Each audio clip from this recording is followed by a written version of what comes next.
জুলাই ঘোষণাপত্র ১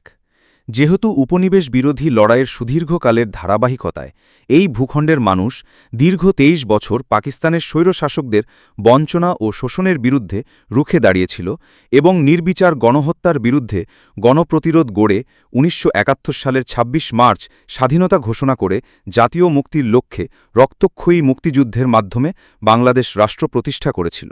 এবং ২ যেহেতু বাংলাদেশের আপামর জনগণ দীর্ঘ আন্দোলন সংগ্রামের মধ্য দিয়ে এই ভূখণ্ডে স্বাধীনতার ঘোষণাপত্রে বিবৃত সাম্য, মানবিক মর্যাদা ও সামাজিক সুবিচারের ভিত্তিতে উদার গণতান্ত্রিক রাষ্ট্র বিনির্মাণের আকাঙ্ক্ষাকে বাস্তবায়নের জন্য সর্বোচ্চ ত্যাগ স্বীকার করেছে এবং ৩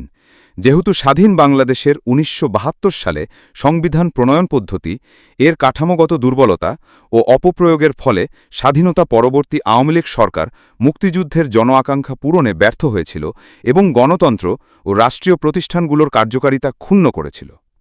এবং ৪ যেহেতু স্বাধীনতা পরবর্তী আওয়ামী লীগ সরকার স্বাধীনতার মূল মন্ত্র গণতান্ত্রিক শাসন ব্যবস্থার বিপরীতে বাকশালের নামে সাংবিধানিকভাবে একদলীয় শাসন ব্যবস্থা কায়েম করে এবং মত প্রকাশ ও বিচার বিভাগের স্বাধীনতা হরণ করে, যার প্রতিক্রিয়ায় ১৯৭৫ সালের ৭ নভেম্বর দেশে সিপাহী জনতার ঐক্যবদ্ধ বিপ্লব সংঘটিত হয় এবং পরবর্তী সময় একদলীয় বাকশাল পদ্ধতির পরিবর্তে বহুদলীয় গণতন্ত্র, মত প্রকাশ ও বিচার বিভাগের স্বাধীনতা পুনঃপ্রবর্তনের পথ সুগম হয় এবং ৫ যেহেতু ৮০-এর দশকে সামরিক স্বৈরশোষণের বিরুদ্ধে দীর্ঘ ৯ বছর ছাত্র জনতার অবিরাম সংগ্রামের মধ্য দিয়ে ১৯৯০ সালের গণ অভ্যুত্থান সংঘটিত হয় এবং ১৯৯১ সনে পুনরায় সংসদীয় গণতান্ত্রিক শাসন ব্যবস্থা প্রবর্তন করা হয় এবং ৬ যেহেতু দেশি বিদেশি চক্রান্তের সরকার পরিবর্তনের গণতান্ত্রিক প্রক্রিয়া ব্যাহত হওয়ায় ১/১১ এর ষড়যন্ত্রমূলক ব্যবস্থার মাধ্যমে বাংলাদেশে শেখ হাসিনার একচ্ছত্র ক্ষমতা, আধিপত্য ও ফ্যাসিবাদের পথ সুগম করা হয় এবং ৭ যেহেতু গত দীর্ঘ ১৬ বছরের ফ্যাসিস্টবাদী, অগণতান্ত্রিক এবং গণবিরোধী শাসন ব্যবস্থা কায়েমের লক্ষ্যে এবং একদলীয় রাষ্ট্রব্যবস্থা প্রতিষ্ঠার অতি উগ্র বাসনা চরিতার্থ করার অভিপ্রায় সংবিধানের অবৈধ ও অগণতান্ত্রিক পরিবর্তন করা হয় এবং যার ফলে একদলীয় একচ্ছত্র ক্ষমতা ও আধিপত্য প্রতিষ্ঠার পথ সুগম হয় এবং ৮ যেহেতু শেখ হাসিনার আওয়ামী লীগ সরকারের দুঃশাসন, গুম, খুন, আইন বহির্ভূত হত্যাকাণ্ড, মত প্রকাশের স্বাধীনতা হরণ এবং একদলীয় স্বার্থে সংবিধান সংশোধন ও পরিবর্তন বাংলাদেশের সকল রাষ্ট্রীয় ও সাংবিধানিক প্রতিষ্ঠানসমূহকে ধ্বংস করে এবং ৯ যেহেতু হাসিনা সরকারের আমলে তারই নেতৃত্বে একটি চরম গণবিরোধী, একনায়কতান্ত্রিক ও মানবাধিকার হরণকারীর শক্তি বাংলাদেশকে একটি ফ্যাসিস্টবাদী, মাফিয়া এবং ব্যর্থ রাষ্ট্রের রূপ দিয়ে আন্তর্জাতিকভাবে বাংলাদেশের ভাবমূর্তি ক্ষুণ্ণ করে এবং ১০ যেহেতু তথাকথিত উন্নয়নের নামে শেখ হাসিনার ফ্যাসিস্টবাদী নেতৃত্বে সীমাহীন দুর্নীতি, ব্যাংক লুট, অর্থ পাচার এবং অর্থনৈতিক প্রতিষ্ঠানগুলোর ধ্বংসের মধ্য দিয়ে বিগত পতিত দুর্নীতিবাজ আওয়ামী লীগ সরকার বাংলাদেশ ও এর অমিত অর্থনৈতিক সম্ভাবনাকে বিপর্যস্ত করে তোলে এবং এর পরিবেশ, প্রাণবৈচিত্র্য ও জলবায়ুকে বিপন্ন করে এবং ১১ যেহেতু শেখ হাসিনার ফ্যাসিস্ট সরকারের বিরুদ্ধে রাজনৈতিক দল, ছাত্র ও শ্রমিক সংগঠন সহ সমাজের সকল স্তরের জনগণ গত প্রায় ১৬ বছর যাবৎ নিরন্তর গণতান্ত্রিক সংগ্রাম করে জেল, জুলুম, হামলা, মামলা, গুম, খুন ও বিচার বহির্ভূত হত্যাকাণ্ডের শিকার হয় এবং ১২ যেহেতু বাংলাদেশে বিদেশি রাষ্ট্রের অন্যায় প্রভুত্ব, শোষণ ও খবরদারিত্বের বিরুদ্ধে এদেশের মানুষের ন্যায্যসঙ্গত আন্দোলনকে বহিঃশক্তির তাবেদার আওয়ামী লীগ সরকার নিষ্ঠুর শক্তি প্রয়োগের মাধ্যমে দমন করে এবং ১৩ যেহেতু অবৈধভাবে ক্ষমতা অব্যাহত রাখতে আওয়ামী লীগ সরকার ৩টি প্রহসনের নির্বাচনে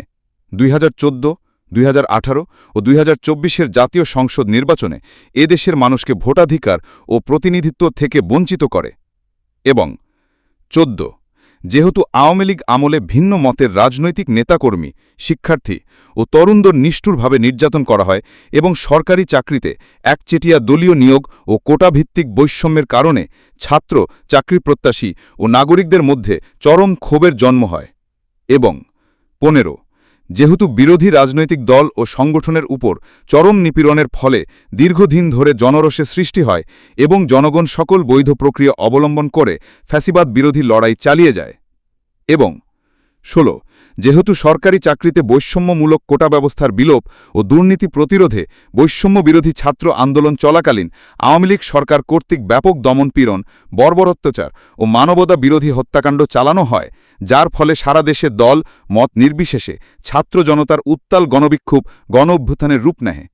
এবং ১৭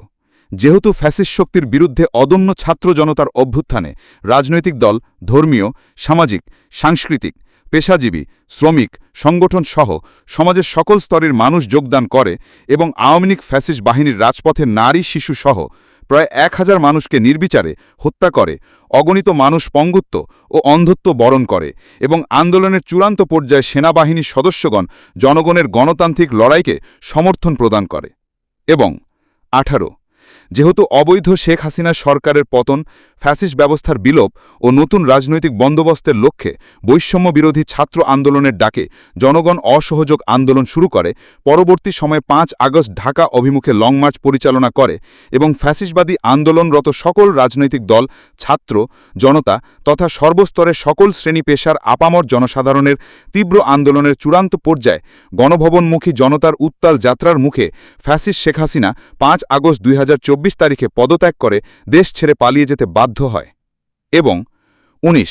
যেহেতু বাংলাদেশের রাজনৈতিক ও সাংবিধানিক সংকট মোকাবেলায় গণ-অভ্যুত্থানের মধ্য দিয়ে ব্যক্ত জনগণের সার্বভৌমত্বের প্রত্যয় ও প্রয়োগ রাজনৈতিক এবং আইনি উভয় দিক থেকে যুক্তিসঙ্গত, বৈধ এবং আন্তর্জাতিকভাবে স্বীকৃত। এবং ২০ যেহেতু জনগণের দাবি অনুযায়ী এরপর অবৈধ দ্বাদশ জাতীয় সংসদ ভেঙে দেওয়া হয় এবং সংবিধানের ১০৬ অনুচ্ছেদ অনুসারে সুপ্রিম কোর্টের মতামতের আলোকে সাংবিধানিকভাবে ড. মোহাম্মদ ইউনূসের নেতৃত্বে ৮ আগস্ট ২০২৪ তারিখে একটি অন্তর্বর্তীকালীন সরকার গঠন করা হয়। এবং ২১ যেহেতু বাংলাদেশের সর্বস্তরের জনগণের ফ্যাসিস্টবাদ বিরোধী তীব্র আকাঙ্ক্ষা ও ছাত্র জনতার অভ্যুত্থানের মধ্য দিয়ে ফ্যাসিস্টবাদ, বৈষম্য ও দুর্নীতিমুক্ত সমাজ ও রাষ্ট্র বিনির্মাণের অভিপ্রায় প্রকাশিত হয়। এবং ২২ যেহেতু বাংলাদেশের জনগণ সুশাসন ও সুষ্ঠু নির্বাচন, ফ্যাসিস্ট শাসনের পুনরাবৃত্তির রোধ, আইনের শাসন ও অর্থনৈতিক ও সামাজিক ন্যায়বিচার নিশ্চিত করার লক্ষ্যে বিদ্যমান সংবিধান ও সকল রাষ্ট্রীয় ও সাংবিধানিক প্রতিষ্ঠানসমূহের গণতান্ত্রিক সংস্কার সাধনের অভিপ্রায় ব্যক্ত করছে। এবং ২৩ যেহেতু বাংলাদেশের জনগণ বিগত ১৬ বছরের দীর্ঘ ফ্যাসিস্টবাদ বিরোধী আন্দোলন সংগ্রামকালে এবং ২০২৪ সালের জুলাই গণঅভ্যুত্থানকালীন সময়ে ফ্যাসিস্ট আওয়ামী লীগ সরকার কর্তৃক সংঘটিত গুম, খুন, হত্যা, গণহত্যা, মানবতা বিরোধী অপরাধ ও সকল ধরনের নির্যাতন, নিপীড়ন ও রাষ্ট্রীয় সম্পত্তি লুণ্ঠনের অপরাধসমূহের দ্রুত উপযুক্ত বিচারের দৃঢ় অভিপ্রায় ব্যক্ত করছে। এবং ২৪ যেহেতু বাংলাদেশের জনগণ জুলাই গণ-অভ্যুত্থানে সকল শহীদদের জাতীয় বীর হিসেবে ঘোষণা করে শহীদদের পরিবার, আহত যোদ্ধা এবং আন্দোলনকারী ছাত্র জনতাকে প্রয়োজনীয় সকল আইনি সুরক্ষা দেওয়ার অভিপ্রায় ব্যক্ত করছে। এবং ২৫